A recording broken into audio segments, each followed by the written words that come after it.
الحمد لله رب العالمين والصلاة والسلام على أشرف الأنبياء والمرسلين نبينا محمد وعلى آله وصحبه أجمعين أما بعد.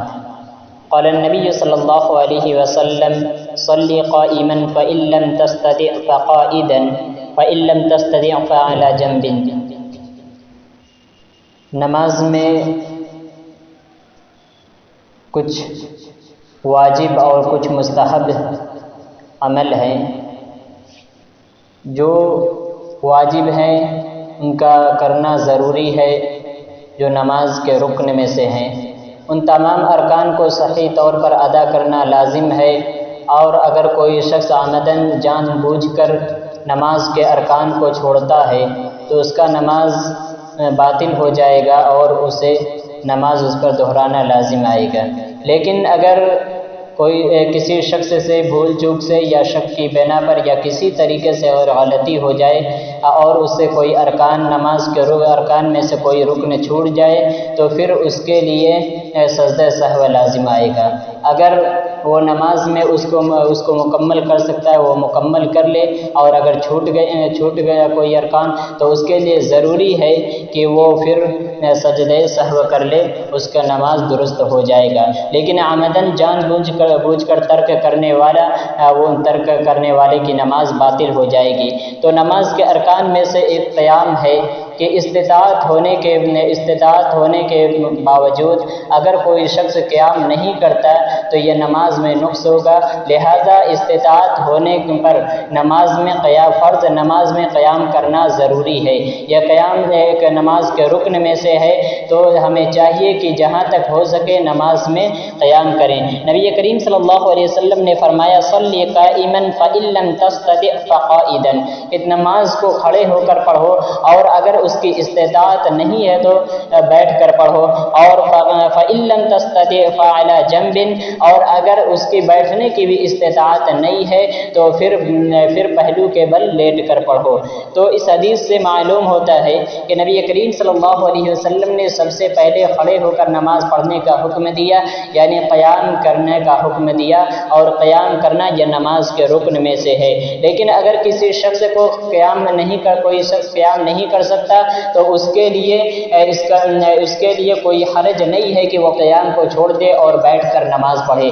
لیکن اگر کسی شخص کو رکوع کرنے میں اور اسی طریقے سے سجدے کرنے میں تکلیف ہے، وہ سجدہ کرنے کی طاقت نہیں رکھتا، تو اس کے لیے ضروری ہے کہ وہ قیام کرے، اور اس کے بعد اگر وہ رکوع اور سجدہ نہیں کر سکتا تو کرسی پر بیٹھ جائے. اس کے بعد وہ اپنے ہاتھوں کو اپنے گھٹنوں پر رکھ کر تھوڑا سا جھک جائے، یا اس کے لیے رکوع ہو جائے گا. اسی طریقے سے سجدہ بھی اسی طریقے سے ہوگا. لیکن نماز جب وہ رکوع اور سجدہ کرے گا تو گھٹنے سے ہاتھ کو آگے بڑھانا یہ درست نہیں ہے، یہ ثابت نہیں ہے. لہذا بیٹھ کر رکوع اور سجدہ کرنے وقت چاہیے کہ اپنے ہاتھ کو گھٹنے پر رکھیں اور اس کے بعد تھوڑا جھک جایا جائے. اسی طریقے سے ایک ارکان تکبیر تحریمہ ہے کہ نماز سے پہلے تکبیر تحریمہ کا کہنا، اللہ اکبر کہنا، یہ بھی رکن میں سے ہے. اس کے بعد سورہ فاتحہ کا پڑھنا یہ بھی نماز کے رکن میں سے. نبی کریم صلی اللہ علیہ وسلم نے فرمایا: لا صلاۃ لمن لم یقرأ بفاتحۃ الکتاب. جس نے سورہ فاتحہ نہیں پڑھی اس کی نماز نہیں ہے. تو یہ سورہ فاتحہ کا پڑھنا نماز کے ارکان میں سے ہے، اور ہر رکعت میں سورہ فاتحہ کا پڑھنا ضروری ہے. اسی طریقے سے اس کے بعد رکوع کا کرنا یہ بھی نماز کے رکن میں سے ہے. نبی کریم صلی اللہ علیہ وسلم نے فرمایا: ثم ارکع حتی تطمئن راکعا. پھر تم رکوع کرو یہاں تک کہ اطمینان سے رکوع کرو، تم آرام سے سکون سے رکوع کرو. اس کے بعد سجدہ کرنا، یہ سجدہ کرنا بھی ارکان میں سے ہے. نبی کریم صلی اللہ علیہ وسلم نے فرمایا: ثم اسجد حتی تطمئن ساجدا. تم سجدہ کرو یہاں تک کہ سکون اور اطمینان کے ساتھ سجدہ کرو. اس کے بعد دونوں سجدہ کے درمیان بیٹھنا یہ بھی ارکان میں سے ہے. نبی کریم صلی اللہ علیہ وسلم نے فرمایا: ثم ارفع حتی تطمئن جالسا. کہ جب تم سجدے سے اٹھو تو آرام سے اطمینان اطمینان سے بیٹھ جاؤ، اس کے بعد تم پھر دوبارہ سجدے میں جاؤ۔ تو معلوم ہوتا ہے کہ دونوں سجدہ کے درمیان بیٹھنا بھی یہ نماز کے رکن میں سے ہے، یہ نماز کے ارکان ہیں۔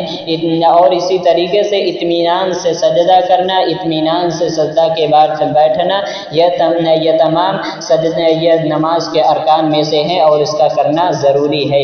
نبی کریم صلی اللہ علیہ وسلم نے فرمایا ثم ارکع حتی تطمئن راکعا ثم ارفع حتی تستوی قائما ثم اسجد حتی تطمئن ساجدا ثم ارفع حتی تطمئن جالسا، کہ تم رکوع کرو، اس کے رکوع چین و سکون اور اطمینان کے ساتھ، اور پھر رکوع سے سر اٹھاؤ تو آرام اور سکون و اطمینان کے ساتھ کھڑے ہو جاؤ، اس کے بعد تم سجدے میں جاؤ، سجدہ سے جب اٹھو تو سکون کے ساتھ بیٹھ جاؤ، اس کے بعد تم پھر سجدہ میں جاؤ حتی تطمئن جالسا، یہاں تک کہ تم اطمینان سے سجدہ کرو، ثم ارفع حتی تطمئن جالسا، پھر جب سجدے سے سر اٹھاؤ تو آرام اور اطمینان سے بیٹھ جاؤ، یعنی کہ تشہد میں بیٹھنے، آخری تشہد میں بیٹھنا یہ بھی رکن میں سے ہے۔ ثم افعل ذلك في صلاتك كلها، پھر اسی طریقے سے اپنی پوری نماز پڑھو۔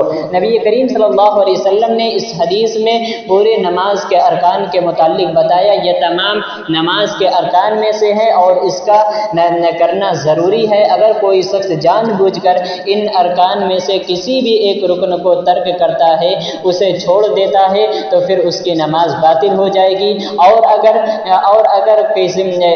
کسی وجہ سے یا پھر کسی وجہ سے چھوڑتا ہے، استطاعت نہ ہونے کی وجہ سے، تو اس میں کوئی حرج نہیں ہے، اور اگر بھول سے کوئی ارکان چھوٹ گیا تو اس کے لیے سجدہ سہو لازم آئے گا۔